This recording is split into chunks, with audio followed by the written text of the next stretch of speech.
Am I the asshole for suing my mother and her husband over child support payments? Unfortunately, this is a story that continued from a previously off my chest story. To break it down, I have a terrible dog allergy, and during my childhood and teenage years my mother decided it would be smart to not only get one, but four.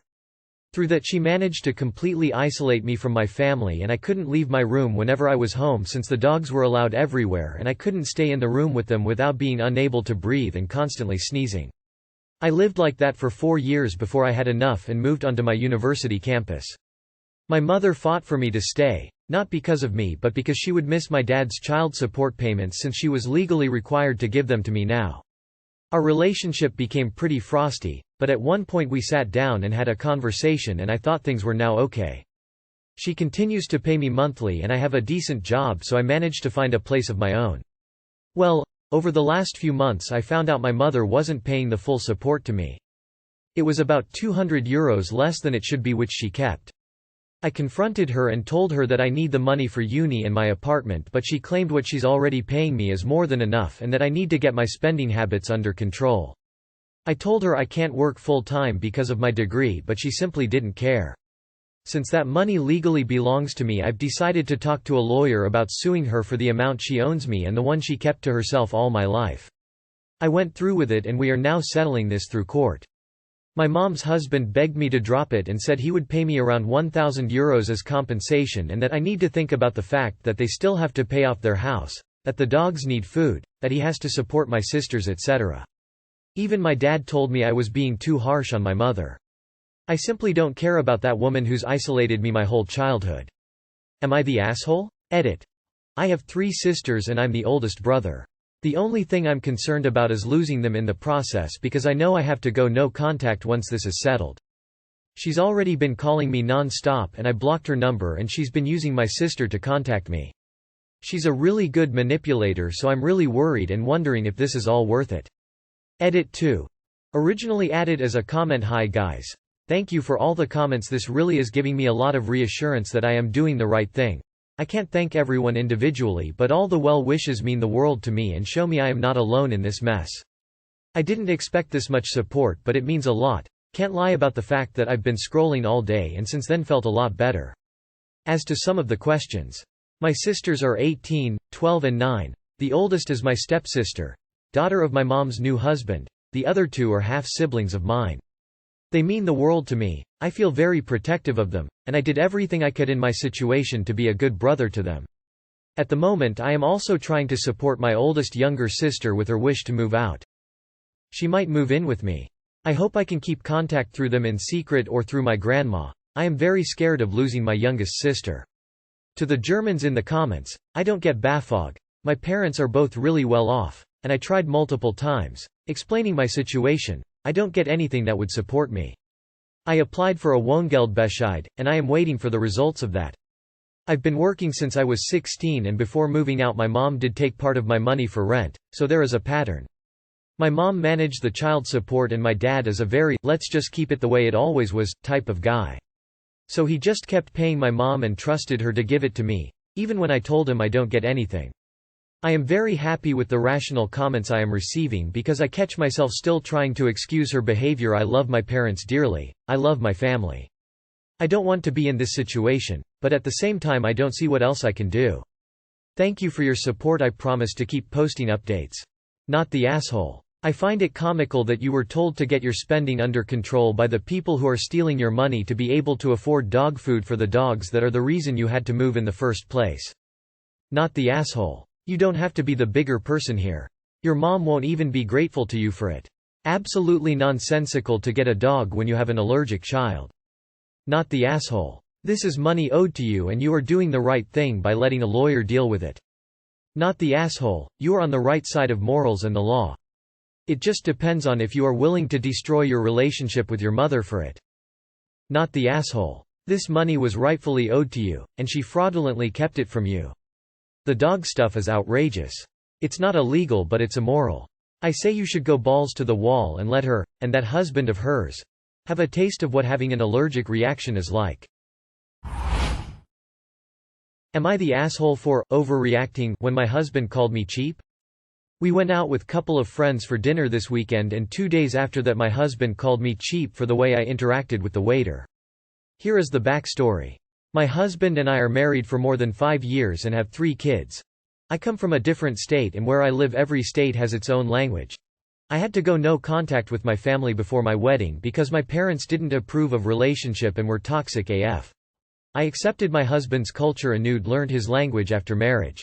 I did everything happily. I rarely speak my own language as there is nobody around who actually speaks my language. But, whenever I go to restaurants I often find waiters speaking in my language. It just makes me feel good when I exchange few words with them in my first language. On multiple occasions my husband expressed his disgust towards my language because it doesn't sound sophisticated. Over this weekend when I was about to leave the restaurant I told our waiter what an amazing experience we had and thanked him in my own language. 2 days later my husband told me to not speak in my first language as getting friendly with the waiters makes me look cheap. Upon asking him to explain himself he says that it's okay when it's just him but not when we are surrounded by friends. It makes me look cheap. Here is where I might be the He tried to justify calling me cheap.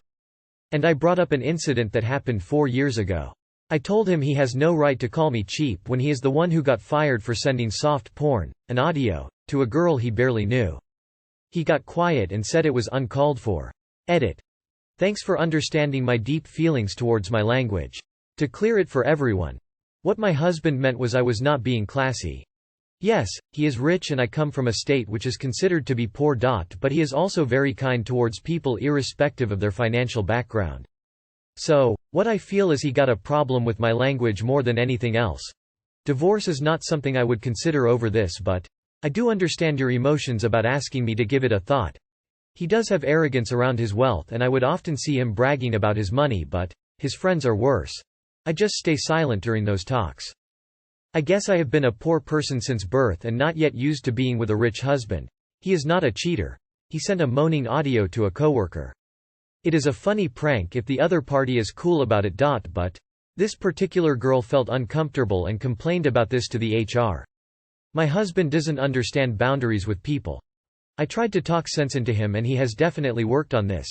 My in-laws are amazing people. But my parents were toxic AF. All you people telling that I should have listened to my parents.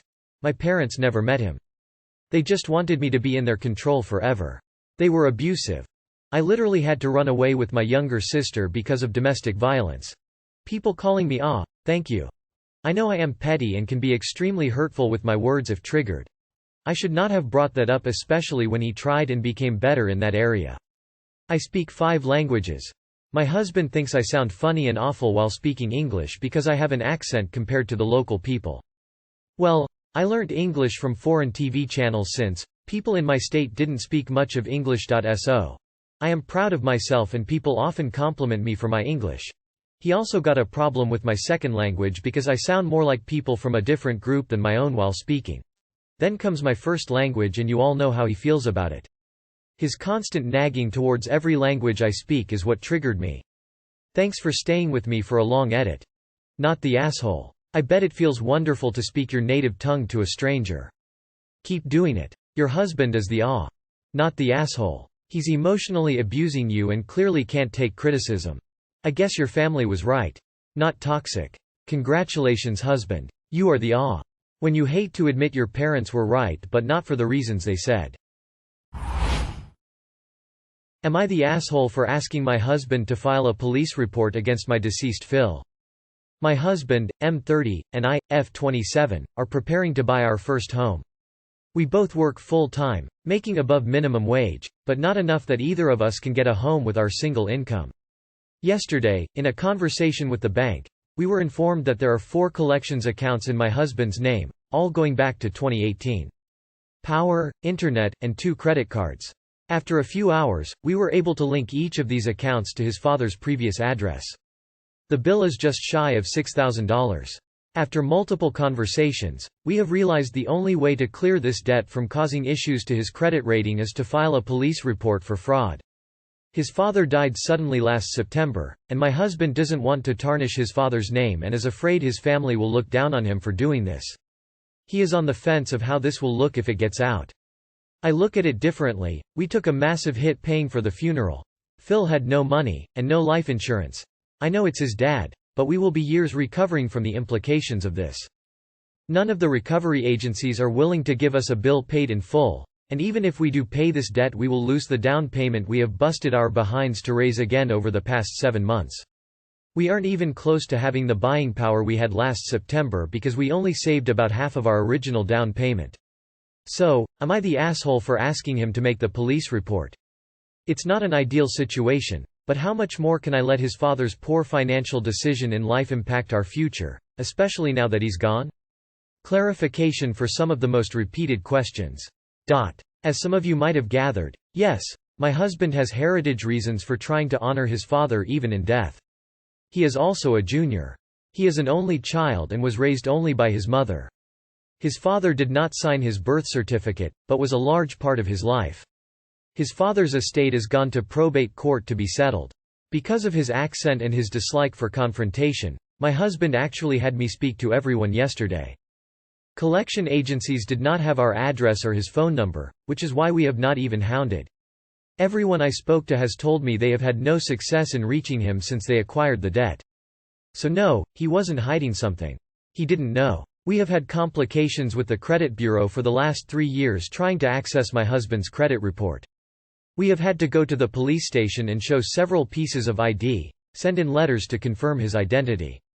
It took the banks to get us to do everything again to resolve the issue.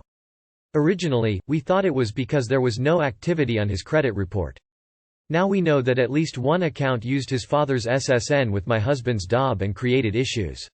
Finally, for those people who want to know what the price of my bad feelings are, I just paid $18,000 out of pocket to make sure this man wasn't buried in a cardboard box. I loved my Phil, and had he told us about his financial struggles, we would have helped him. This isn't even about the money. Yesterday, I asked every agency if they would just put paid in full next to the bill, and I would pay it off. I'll save the money again. They wouldn't take the collections off his credit score. It's not 6 months worth saving that I'm concerned about. It's 3-5 years that record can stick to his account, which will stop us from purchasing any time in the near future. Finally, my husband needed a minute, but he called me today at lunch and said he has to do what is right for our future. He is going forward with the fraud report this evening. Thank you all for the reassurance. Folded hands, red heart. Not the asshole. My husband doesn't want to tarnish his father's name. The person who committed fraud and has made your lives very difficult. His family will look down on him for doing this. Even if they find out about it, do they want to pay off the debts? Not the asshole. The man in question is dead, nothing there to tarnish. And you shouldn't be required at the expense of your finances to sweep their bad choices under the rug. Not the asshole. He stole from you. I'd file myself if my husband refused. Not the asshole. If your husband is willing to sacrifice your future for his family name, then you might want to point out that it'll be even worse if it's a police report and a divorce on it. Not the asshole. It's going to take years to recover from this financially, not just paying the debt off but improving his credit. If he can get it cleared, he needs to do it. Am I the asshole for only offering to adopt one of 2 orphans who are siblings? A friend suggested I post here and helped with this post. Many years ago, I was close friends with a couple, Eric and Emmy, who asked me to be godfather, closest translation, to their first child. I agreed. After the birth, they moved to a different country and our contact decreased. The last time we met was over 5 years ago, and towards the end we only exchanged messages maybe once or twice a year. More recently, Eric and Emmy were in a brutal accident. Eric passed away and Emmy is on life support. I received word only when I was contacted to see if I could take their 2 children, Joe, 17F, and Mo, 13M. In their affairs, it mentioned to contact me about the kids as the next in line guardian. It was news to me that I was listed as a guardian to Mo. I don't have much a relationship with Mo. They never asked me to be Mo's godfather and never said a word when I would send gifts to Joe for her birthday but not Mo. I always assumed Mo had a separate godparent. I made arrangements to go see the kids. Joe has memories of me, but the last time I saw Mo, he was 6. The kids are currently staying with relatives, but the relatives can't take them permanently. My wife and I are child-free, though more because of our lifestyle rather than a dislike of kids. My wife isn't too put out at the idea of Joe living with us since Joe is nearly an adult, but wife is not interested in being any kind of adult figure to Mo. I travel a great deal for work and don't have time to watch over a young teen. If I don't take them, they will be deported from where they are. Jo may be able to have herself declared an adult in the home country. But then she's on her own. Having spoken to her, I know she's terrified of the idea. I've offered to take Jo for the remainder of her high school and put her through college. Jo is currently thinking it over. The case officer suggested it would be best if the siblings were kept together, but I told them I can only take Jo. I was talking to a friend about all this and she said it was kind of an asshole move to take one kid but not the other. Am I the asshole? I hate the idea of fulfilling the technicality and not the spirit, but I don't have the time and I feel like it would be better to do what I can than half-ass things. Extra info. Jo and Mo are on a visa where they currently live. They're kind of in legal limbo at the moment since their mother is technically alive. Emmy requires full-time care and I'm still working out how long they can afford to do so, but safe to say maybe 3 years tops if they don't end life support. If they pull support early, they save money they would badly need but would likely get deported within a couple of months. However, I'm a citizen of that country. If I adopt Jo, at least she can finish out high school where she is. More info. To everyone saying Jo can adopt Mo at 18, courts aren't just going to approve an adoption. Jo would have to show that she can handle the responsibility of a minor by herself, and if she can't, Mo remains in the system. To everyone else saying just provide money, it's not that simple. Mo is young enough that the courts will insist that he either have a legal guardian or become a ward of the state. In the case of a legal guardian, the money would be made accessible to them. In this case, there are relatives and there's a reason why the parents didn't want the relatives taking them in. If I knowingly circumvent the guardians to put money directly in Mo's hands, I assume a degree of legal responsibility. If I had time to actually parent Mo, not a big deal, but I don't have that time. Why WBTA for not taking both kids together? It's a huge commitment and clearly your friends should have asked you. I would understand why you wouldn't want to take them, but I think it's morally wrong to split them up. Edited to add, if you can't provide a loving home to both kids, maybe you can provide financial support from a distance. You are the asshole. Not only are you separating siblings, but you're putting it on a 17-year-old to decide whether she abandons her brother or gives up the life she has. You are the asshole for separating bereaved orphan siblings, and it's a little scary that you need to be told that. YTA, so it's better for one kid to be deported? At least they'd be together. Can you not take both, with the understanding that Jo will be adopting her sibling at 18?